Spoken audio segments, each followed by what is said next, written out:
K destroyed it, boy.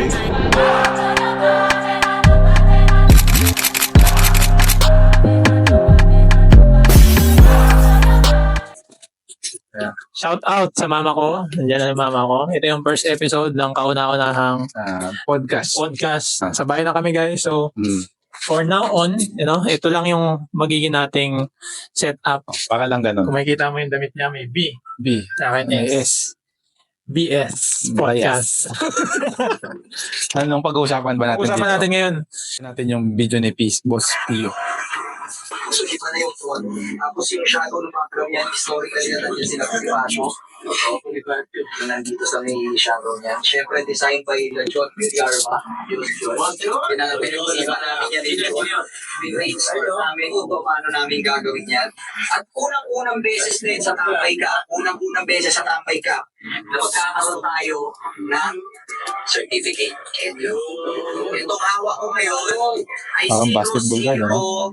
001 of 200. So kung sino yung pinakanauna sa pila, nakahapon pa daw, kanina umaga pa daw, siya sa kanya mapupunta to. Ngayon, ito naman yung sombrero. Yan, papakita na na. Tanong ko sa inyo na, syempre, ayoko na pag-desisyon na pwede tayo mag-desisyon. So, ito yung sombrero. Ayan siya. 714. Actually, dahil nga sa sobrang rare niya, pwede hindi lang siya isuot, di ba? Pang-collect lang talaga ang design. So, ayun siya. Ayan yung itsura niya. May alipata dito. Siyempre, yung colorway niyan, kung mapapansin niyo, yun yung sa Pilipinas, di ba? Pero kung mapapansin niyo yung stitches niyan, transparent. Kita niyo? Para pag pinicturean siya, alam ko, tingnan mo, kahit iba yung colorway, hindi umaangat yung kulay yung simple. Kaya kahit malayo, para siyang invisible, di ba?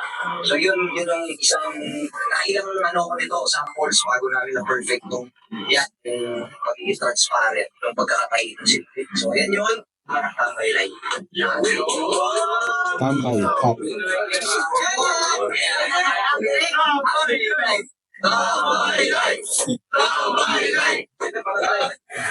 Ayan. So, pag-usapan natin yung hat. Nakita mo ba yung design? Anong Okay naman yung sa design niya. May Pilipinas yung symbol Pilipinas. So, yung hat niya out of 10 rate mo nga.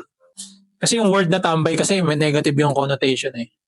Tambay hat. Meaning kasi sa akin ng tambay is parang wala kang ginagawa or papalipas ka ng oras. So, Kaya, nakikita lang, tambay. Hindi tambay, tulog yun.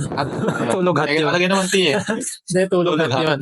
Yung tambay, hindi ko siya bibilhin. I would, siguro, benta-benta lang, buy and sell. Okay. Kasi yung itsura niya sa akin parang si Pio Valbueno yung nagbebenta. Ang impression kapag nakita ko siya, Pio agad. Hindi ko maalala yung tambay hat na, basta hat lang siya. Siya yung nagdala eh. Siya yung Kung may, episode ko yung hat ni Boss Pio. Nakakadagdag yun ng views. Ay, saan mo nabili? Diba? So, pwedeng, Yun yung marketing niya. So, parang yun. Kasi sabi dito na ilang limited edition yata itong version nila. 200 lang, 200 pieces lang. 200 pieces. Pero pang ilang version na ba yan? Pagkakalam ko, umabot na sila ng lampas 15 eh. Siguro nasa 17 na yata to, 18. Ayun, 18 nakalagay yun. Yung B18. So, hindi kami nagtitingin. Parang si Android 18. 18, B18, parang B8. So, ito lang dati pa siya gumagawa. Bakit tingin mo, ito lang yung tambay hat na worth 100,000? Tingin ko, habang tumatagal kasi yung hat niya, dumadaming version. Baka siyang iPhone. Diba? Ang iPhone latest ngayon, 16. Magkano Naman yan? pa siya. Oo nga, parang dalawang iPhone nata yun. Naka Pro Max pa ata. Na 100,000. So, kada version, nagtataas ng presyo. Do you think this is just a hype? Meron siyang hype kasi limited stocks nga. Tapos, at the same time, maraming content creator ang nagpo-promote sa kanya. I think inano rin to ni Wamos, pinipirma-pirmahan niya to eh. Nakita ko yung post. Nakita ko ba yun? Nakalagay yung sa video, pinapakita ni Iwan. Pero, Kung ikaw ba, personally, worth it bang bilhin siya ng 100K? Hindi. Kasi malamang may magkakaroon ulit ng version 19. Oo. So, hindi siya worth, hindi. Alam mo ba yung nangyari sa idea ko lang yung isang Yeezy ni Kanye West, magkano ba yun? Ang pagkakalam ko, 20-30K eh. Pero 1 million na yun Nasa ganun na yun. Pesos. Sa pesos. Ano ba? Sa Yung kay Kanye dollars West. ba? Or Peso lang, ikaw naman. pesos ba? 20 o 30K lang. 20-30K. Pero yun, international na, no? Ito local cash, tapos 100K.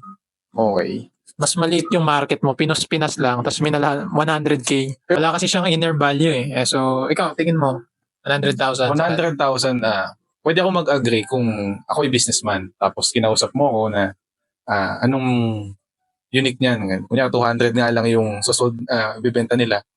Tapos pag pinost ko para ba siyang si Francis M? Oo. Tumataas yung Hindi. value. Tingin ko, Hindi sa akin, may hindi. market siya, pero hindi sa lahat.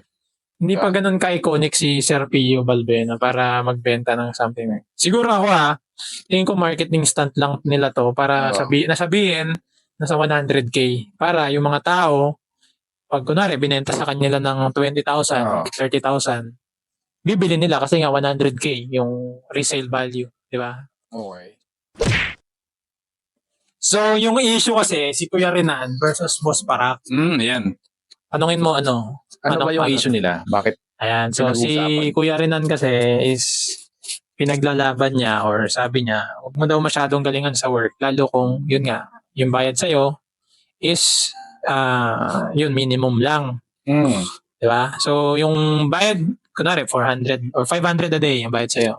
Pasok mo ay alas 8, pasok ka alas 8. Oo.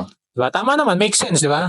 Tama naman. Huwag mo masyadong galingan din. Yan sabi niya din, huwag mo masyadong galingan, huwag mo masyadong paghirapan. Sabi ni Boss Renan. Ano sabi ni Boss Parak? Si Boss Parak naman, sabi niya, tingin niya si Kuya Renan daw ay isa sa mga tamad na empleyado kung kukunin mo. So parang, di naman, hindi, sinisiraan niya na eh. Yun na yun eh. No? Wala nating paikot-ikutin, parang sinisira niya yung Perspective nung Boss Parak kasi as businessman.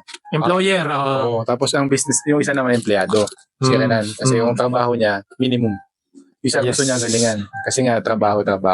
Well, ang first impression ko muna kay Boss Parak ako kasi dahil may experience siya na mag-handle ng business. Ayaw niyang itanim sa mga tao na pagka binabayaran kita ng let's say minimum wage nga, hindi mo gagalingan to sa business ko. Paano naman ako na hindi mo gagalingan? Hiniwala ko sa kasabihin na first impression last. Yan. Impression ng tao sakto lang din pala bayad, sakto lang din ang gagawin ko. So gusto niya din itanim sa mindset ng tao yun Nagalingan nyo naman kasi business ko to. To maximize yung profit. Maximize ang business niya yun. Kaya yung sinabi. So, would you say, agree ka kay Boss Parak? agree ako dahil nga meron siya experience sa business. Would you say ba tama ba si Boss, Kuya Renan? Sa akin sa perspective ko, siya kakampi ako kay Kuya Renan. So, if yun nga, pasok mo alas 8, pasok ka ng alas 8. Kung ang bayad sa'yo ay yun lang, di ba? So, being someone na nag-work na kasi, madami, nung first weeks ko, ginalingan ko din Nagbenta ako ng mga bahay kasi before. Hindi ko na shoutout yung company. Pero, wala naman, thank you lang di ba? Thank you. Di ba? Thank you, salamat. I mean, ayun, wala naman nagbago sa buhay ko. So, yung tamad, di ba? May kasama ako tamad sa work, kasi ako masipag kasi nga first job ko yun. Hindi naman ginalingan pero same lang kami ng sweldo. Same lang na sweldo. So wala siyang benefit, walang profit or wala siyang plus sa akin. Ganun talaga Minsan kasi inaabuso rin tayo ng mga employer natin, di ba? So ayun, bahala na sila kung anong trip nila. Pero ako Kuya Renan, Kuya Renan. Number 1. Ang katunog. Renan, 1. Kanan pa, right. Kanan. Always right, di ba? Parang Iraq, Yung parak kasi parang alam naman natin yung mga parak, di ba? Medyo hindi maganda yung ganito tong babaeng to, ganyan nagmenta siya. So what? Hindi naman kayo yung hinihingan ko ng pera. Hindi kayo bumubuhay sa akin. Hindi kayo nagpapakain sa akin. At the end of the day, ako yung namumblema. Okay? This is my life.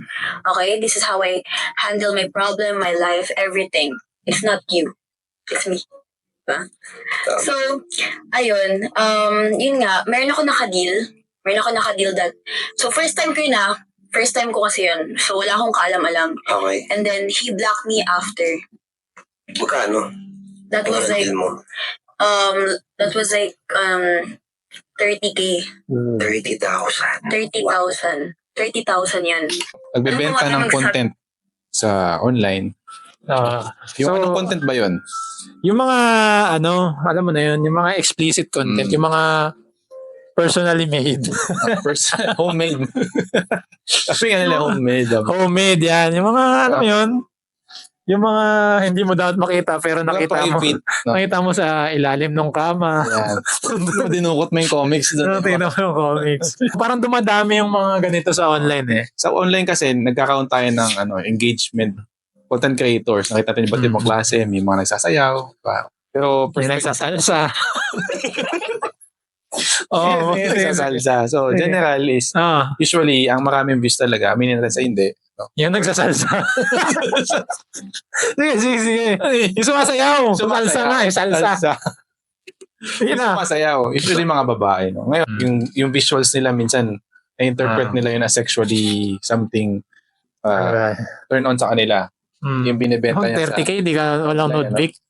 So, ikaw ba, mapapao ka bang mag-set ng Hindi. pick? Or, ikaw, kunyari, inalok ka. Inalok ako 30K. 30K yun, boss. Depende eh. Kung sino yung nag-ask. Okay, so pagka sinabi natin ang manghihingi ay classmate mo, Ay, hindi. Lasal, Wala. 30K daw. Makakalat yun. Baka sabihin mo payat eh. Payat. Payat yung 30K. Pag mga taga-ibang bansa, Okay, okay mo ba? siguro taga-ibang bansa yung nag-ano sa kanya eh. 30K, no? Agree ka ba sa ginawa niya or hindi? Tama siya. Kasi sa era kasi natin ngayon, di ba? Okay. Hindi na siya hard work eh. More on smart work na eh. Ngayon, kung ano lang naman to kung komportable lang naman yung babae or yung lalaki. Baka nag-benefit din yung lalaki kasi Nag-benefit pareho. both ways, di ba? Both ways naman, di ba? So, sa akin tama siya kasi yun nga, baka kailangan niya rin naman yung pera. Diba? Hindi mo masisisi yung mga motivation ng bawat isa sa atin eh.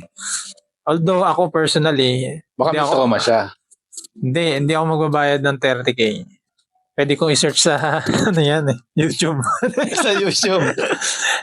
Ikaw, tama ba yung ginawa niya? Mali. Mali din sa part. May gumagawa niya kasi kung hindi nakakaalam, may OnlyFans nga eh, di ba? OnlyFans, Yung OnlyFans, legal siya sa ibang bansa. Pwede naman siya. Pero para sa akin lang, yung moral values na pinalaki ka ng magulang mo, tapos decente kang nawawala eh. Yung marriage ba, kaya nga siya naging sagrado eh. Para naman yung pagpapakita ng parts ng katawan mo or whatever is dun lang sa partner mo.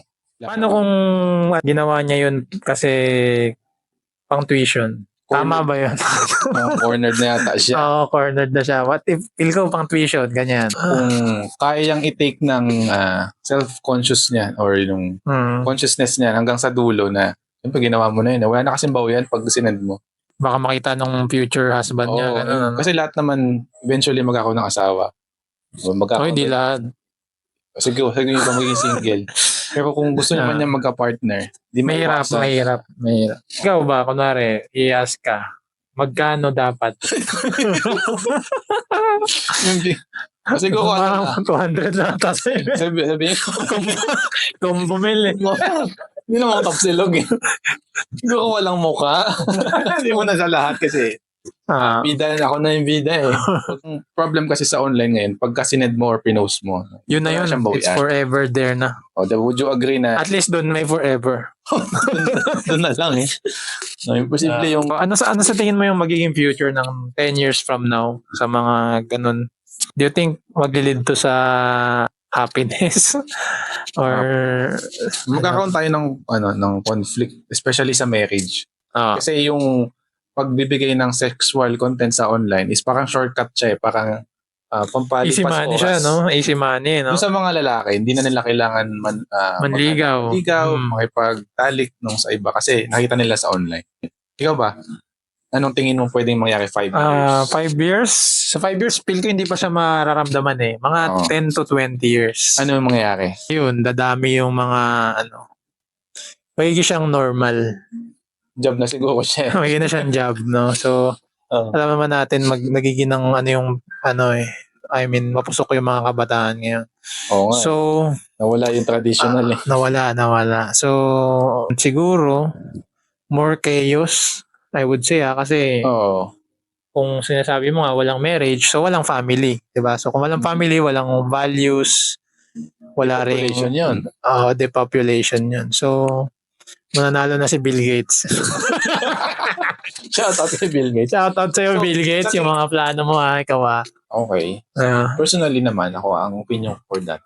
Sa prevention, I think pwede pa. No? Kasi ang anak naman, nag-start yan sa guidance ng magulang. Diba? So, kung may emphasize sana sa mga magulang na dapat bigyan nila ng patnubay talaga yung mga anak nila. Oo. Hindi sila mapapunta sa ganong stage. No? Hirap kasi sa panahon ngayon, no? Hinahayaan na lang ng magulang na explore ng anak nila yung cellphone nila, na social media, na minsan sobrang minsan hindi nila alam yung explore nila. Pang matatanda na. So, kung yung mga magulang sana aware, no, bigyan sana ng konting advice yung mga kanilang anak, at least makakatulong, no, kaysa pabayaan nila. Ay, si Pastor naman, si Pastor Jom. Ayan, so yun lang. Salamat sa kapastoran. Ay, ano ba? Sana ay nag-enjoy kayo sa aming unang vlog, vlogcast. Hindi. Pero ang huling tanong dito, Ano ba yan? bumili ka na? Hindi ko kailangan. Hindi mo kailangan. Okay. Joke lang. Hindi ako nanonood niyan. Hindi ka nanonood. Natingin lang ako. Hindi ko kiniklik yung video eh. Naka-blurred kasi. Sa highlights lang. Sa highlights. Joke lang guys. Ayan. Dami nagsasalsa kasi. Salamat sa mga kasalsa natin yan. Next na namin ay magkaroon kami ng bagong set, no?